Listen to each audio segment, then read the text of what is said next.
Break के बाद आपका स्वागत है। हाशिए में इधर उधर कई खबरें दबी हुई होती है, इनका राजनीतिक अर्थ भी होता है। उन्हीं में से अब पेश है राजकाज की कुछ बातें। डीएमके सांसद और पूर्व संचार मंत्री राजा को लेकर जेपीसी में विवाद बढ़ सकता है। राजा खुद भी बतौर गवाह जेपीसी के सामने हाजिर होने का दबाव बढ़ा रहे हैं, क्योंकि अटॉर्नी जनरल जी वाहनवती ने दूसरी बार उनके ऊपर आरोप लगाए हैं। वाहनवती ने दो टूक अंदाज में कहा है कि विवादित प्रेस नोट उनकी मंजूरी के बाद राजा ने बदल दिया था। साथ ही उन्होंने यह भी कहा कि राजा ने लाइसेंस आवंटन के बारे में उन्हें या प्रणब मुखर्जी को कुछ नहीं बताया था। इससे राजा भड़के हैं। वे जेपीसी के सामने हाजिर होकर अपना पक्ष रखना चाहते हैं। भाजपा और लेफ्ट के नेता चाहते हैं कि राजा को जेपीसी के सामने बुलाया जाए, लेकिन जेपीसी के अध्यक्ष पीसी चाको उन्हें बुलाने के पक्ष में नहीं हैं। लेकिन वाहनवती के नए बयान के बाद राजा कांग्रेस के कई नेताओं को घेरने के लिए बेचैन हैं। प्रदर्शन के आधार पर राज्यों को रैंकिंग देने की व्यवस्था केंद्र सरकार ने बंद कर दी है। सांख्यिकी और कार्यक्रम क्रियान्वयन मंत्रालय की ओर से केंद्र सरकार की 20 सूत्रीय योजनाओं पर अमल के हिसाब से राज्यों की रैंकिंग दी जाती थी। बताया जा रहा है कि चूंकि पिछले कई सालों से भाजपा या एनडीए शासित राज्य इस रैंकिंग में शीर्ष पर आ रहे थे, इसलिए योजना को बंद कर दिया गया है। 2007-8 से लेकर 2009-10 तक 3 साल लगातार राजस्थान, हिमाचल और गुजरात पहले 3 पायदान पर आ रहे थे। कांग्रेस शासित राज्यों में इक्का दुक्का राज्य ही थे जो शीर्ष 5 में जगह बना पा रहे थे। चूंकि इस रैंकिंग को लेकर मीडिया में यह खबर आती थी कि भाजपा शासित राज्यों का प्रशासन बेहतर है और वहां केंद्रीय योजनाओं पर बेहतर ढंग से अमल किया जाता है, इसलिए सूत्रों का कहना है कि मंत्रालय के स्तर पर इसे बंद करने का फैसला हुआ।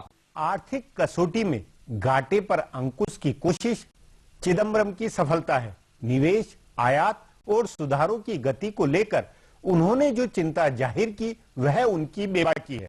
सवाल है, आम आदमी या कारोबारी के लिए बजट 2013-14 का क्या मतलब है? इस पर आगे चर्चा करें, उससे पहले देखें मेरा ये खुलासा। वित्त मंत्री पी चिदंबरम के बजट में समय से पहले लोकसभा चुनाव की आहट सुनने की उम्मीद लगाए बैठे राजनीतिक विश्लेषकों को निराशा हुई होगी। चिदंबरम ने वित्त वर्ष 2013-2014 का आम बजट एक राजनेता की तरह नहीं बल्कि अर्थशास्त्री की तरह पेश किया, जिसमें समय से पहले चुनाव होने का कोई संकेत नहीं दिया। 1.5 घंटे के बजट भाषण के पहले ही मिनट में उन्होंने बता दिया था कि विकास के बिना न मध्य वर्ग का भला हो सकता है और न सर्वजन का। इसलिए उन्होंने राजकोषीय मजबूती और विकास बढ़ाने वाला बजट पेश किया। चिदंबरम ने सारी उम्मीदों के उलट आयकर के ढांचे में कोई बदलाव नहीं किया, न उन्होंने स्लैब बदला और न ही कर की दरों में कोई बदलाव किया। पहले की तरह 2 लाख रुपए की आय कर मुक्त रहेगी और उससे ऊपर 5 लाख तक की आय पर 10% टैक्स लगेगा। एक मामूली राहत यह है कि वित्त मंत्री के घोषणा के बाद 2 से 5 लाख रुपए तक की आय पर 2000 रुपए का टैक्स क्रेडिट मिलेगा। चिदंबरम ने प्रत्यक्ष कर की दरों से छेड़छाड़ नहीं की, लेकिन अप्रत्यक्ष करों की दर में इजाफा कर दिया। इससे सिगरेट से लेकर एसयूवी और मोटरसाइकिल से लेकर मोबाइल फोन तक और सेटअप बॉक्स से लेकर बाहर होटलों में खाना महंगा हो जाएगा। चिदंबरम ने अमीर लोगों पर टैक्स लगाने की अपनी सोच पर अमल किया है। उन्होंने 1 करोड़ रुपए से ज्यादा कमाई वालों पर 10% का सरचार्ज लगाया है। पिछले लोकसभा चुनाव से पहले पेश किए गए बजट की तरह इसमें किसानों की कर्ज माफी की कोई घोषणा नहीं हुई। यूपीए 1 की तरह राष्ट्रीय ग्रामीण रोजगार योजना जैसी किसी फ्लैगशिप योजना का ऐलान भी नहीं हुआ है।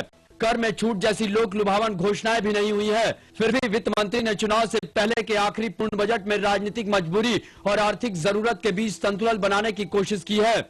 यूपीए सरकार ने खाद्य सुरक्षा कानून बनाने की तैयारी की है, जिसके लिए चिदंबरम ने 10,000 करोड़ रुपए का आवंटन किया है।